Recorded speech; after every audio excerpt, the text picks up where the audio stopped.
first instructor used to say the best part of flying is landing in one piece.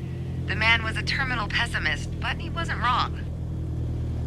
Today, you're in charge of bringing us in for a safe landing. We've got clearance for a straight-in approach, so we don't have to complete the standard traffic pattern. And I've already set us up in landing configuration at 65 knots with 10 degrees of flaps and idle power. We're on the glide slope now. Maintain speed around 65 knots. Change your pitch if you need to, and keep your aim point on the runway number. When you're targeting the runway number, you want to keep it steady in your sights. If it looks like the number's moving up in your windscreen, you're coming in low. You'll need to add a bit more throttle to get back on the slope.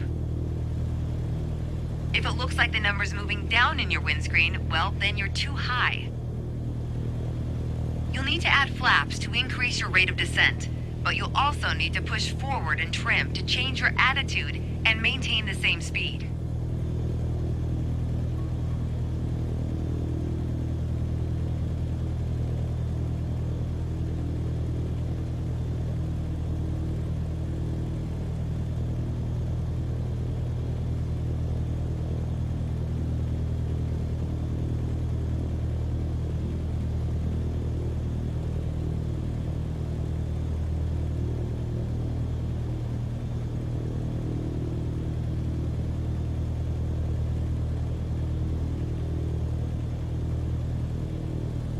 Keep your aim point on the runway threshold.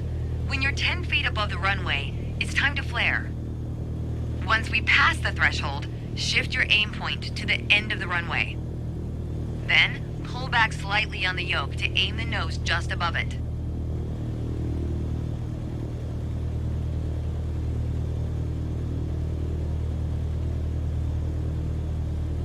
Okay, we're past the threshold. Start the flare.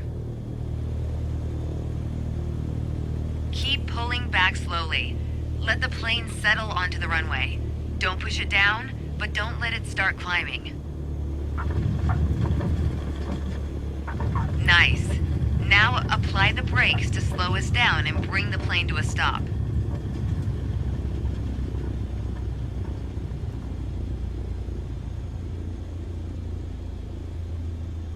Great job. As they say, any landing you can walk away from is a good landing. But if you can use the plane the next day, it's outstanding. Landings can be hard, even for seasoned pilots. Trust me, don't hesitate to practice. After all, that's what we're here for, right?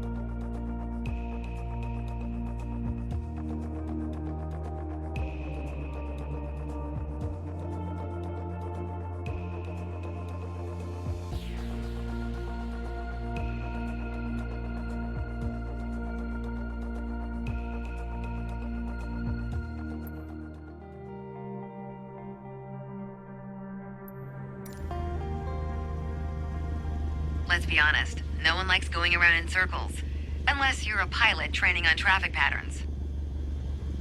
Sedona's standard traffic pattern follows a 1,000-foot altitude around the main runway. By the time we're through here, you'll know how to complete the full run from takeoff to landing. So let's get started.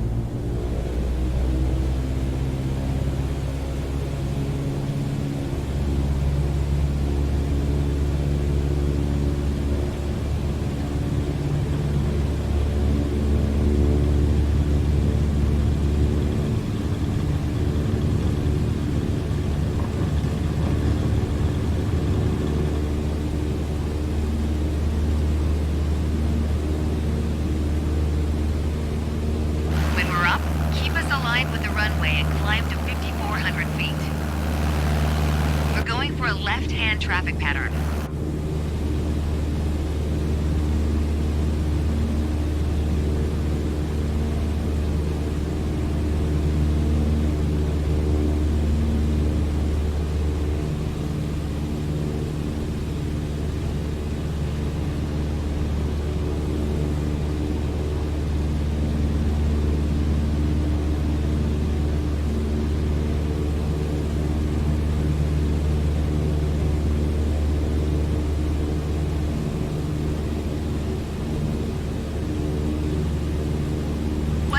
altitude.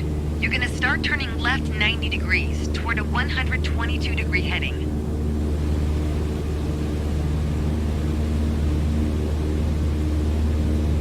Okay, we're in the pattern. Get ready to enter the crosswind section. Good. Keep going till you reach the traffic pattern altitude of 5,700 feet. Ready to make your left turn downwind? When the runway appears at the halfway point of your wing strut, you'll know you're at a good glide distance.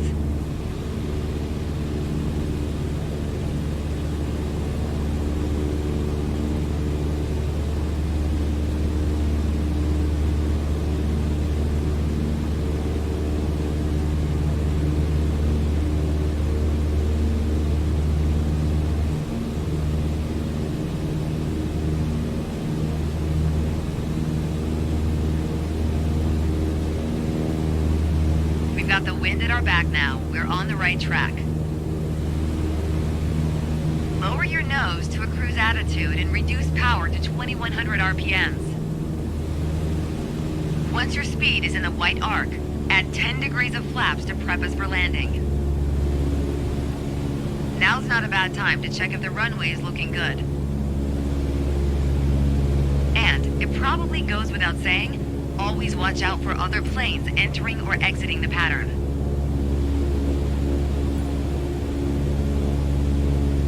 We're gonna fly past the end of the runway here.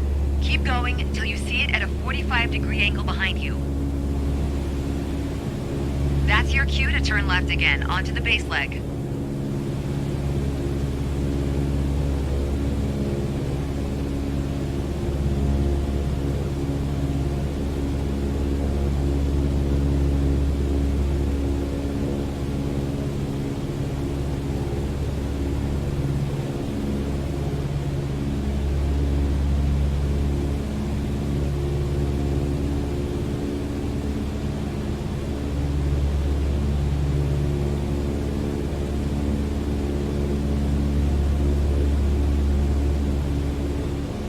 Reduce power to idle to start losing altitude and maintain cruise attitude.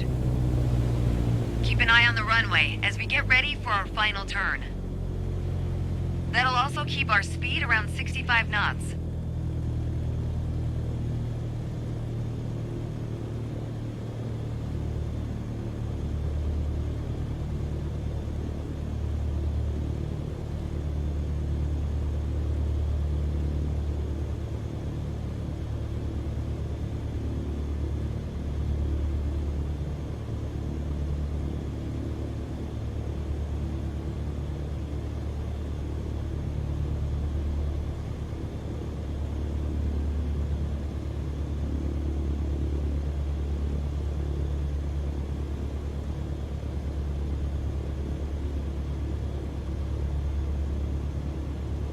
There we go. The runway's in full view.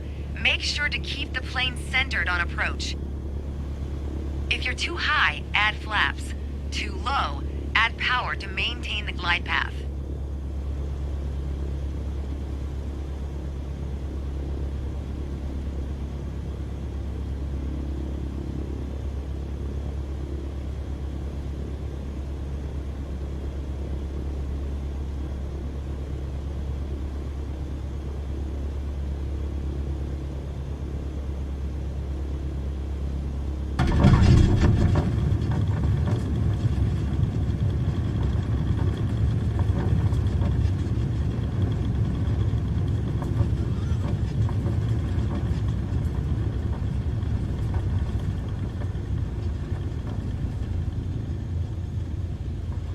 Way to stick the landing. Now, just apply the brakes to slow your roll.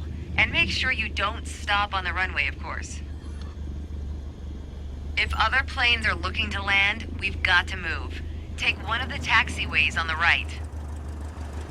Good job. As an old instructor said to me, not only did you not die, you're really learning to fly.